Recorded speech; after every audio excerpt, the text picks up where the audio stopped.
트라우마, 누구나 한 번쯤 들어본 단어일 겁니다. 하지만 그것이 우리 삶에 어떤 의미를 가지고 어떤 방식으로 영향을 미치는지 깊이 생각해 본 적이 있으신가요? 트라우마는 그저 큰 충격을 받은 사람에게만 생기는 특별한 문제라는 오해도 많지만 사실 우리 삶 곳곳에 숨어 있으며 심지어 우리도 모르게 우리의 결정, 행동, 심리 상태를 조종하기도 합니다. 트라우마는 무엇일까요? 간단히 말하면 정신적, 감정적으로 극심한 충격을 받은 경험이 오랜 시간 동안 우리의 무의식 속에 남아 영향을 미치는 상태를 가리킵니다. 여기서 중요한 점은 같은 사건을 겪어도 사람마다 트라우마로 남는 정도가 다를 수 있다는 것입니다. 어떤 사람은 곧 일상을 회복할 수 있지만 다른 사람은 비슷한 상황이나 어떤 특정 자극만으로도 사건 당시의 공포와 고통으로 되돌아가는 플래시백을 겪을 수도 있습니다. 또 이는 단지 개인의 정신 상태에 그치지 않고 실제로 신체적인 반응을 수반하기도 합니다.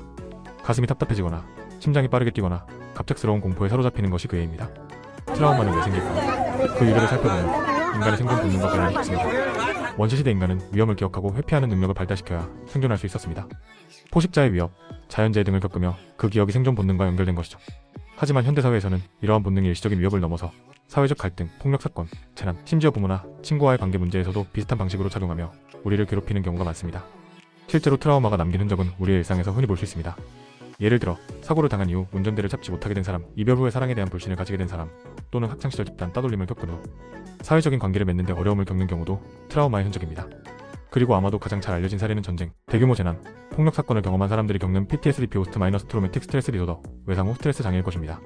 이러한 사람들은 작은 소음, 불빛, 냄새 같은 사소한 자극에도 극도의 불안과 고통을 느낍니다. 하지만 트라우마가 단순히 개인적 문제로만 국한된 것은 아닙니다. 사회 전체적으로도 엄청난 영향을 미칩니다. 트라우마를 경험한 사람들이 많아질수록 사회적 신뢰가 무너지고 개인들이 사회적 활동에 적극적으로 참여하는 것이 어려워질 수 있습니다. 특히 국가나 지역 단위의 재난이나 전쟁처럼 집단적인 트라우마가 발생했을 때 이는 공동체의 흥망에까지 영향을 미칠 수 있습니다.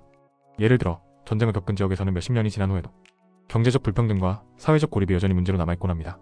그렇다면 해결 방법은 없을까요? 물론 있습니다. 트라우마 자체를 없애는 건 불가능할지 몰라도 그 영향을 줄이고 극복하는 방법은 분명히 존재합니다. 첫 번째로 전문가의 도움을 받는 것이 중요합니다. 심리치료, 특히 인지행동 치료 CBT나 EMDR 안구 운동 동감화 및 체처리 요법은 트라우마를 직면하고 그 고통에서 벗어나게 돕는 효과적인 방법들입니다. 두 번째로 스스로를 돌보는 시간과 환경을 마련하는 것도 중요합니다. 명상, 운동, 심호흡 같은 방법은 신체적 긴장을 풀어주어 심리적 안정감을 회복하는 데 도움을 줍니다. 세 번째로 이해받고 공감받는 환경을 만드는 것이 중요한데 가족이나 친구와의 대화 또는 비슷한 경험을 가진 사람들이 모이는 지지 모임도 큰 힘이 됩니다. 트라우마를 경험했다면 그것이 삶의 끝이 아니라 새로운 시작의 계기가 될 수 있다는 점을 잊지 말아야 합니다. 트라우마는 단순히 극복의 대상이 아니라 우리에게 성장과 치유의 가능성을 제시하기도 합니다.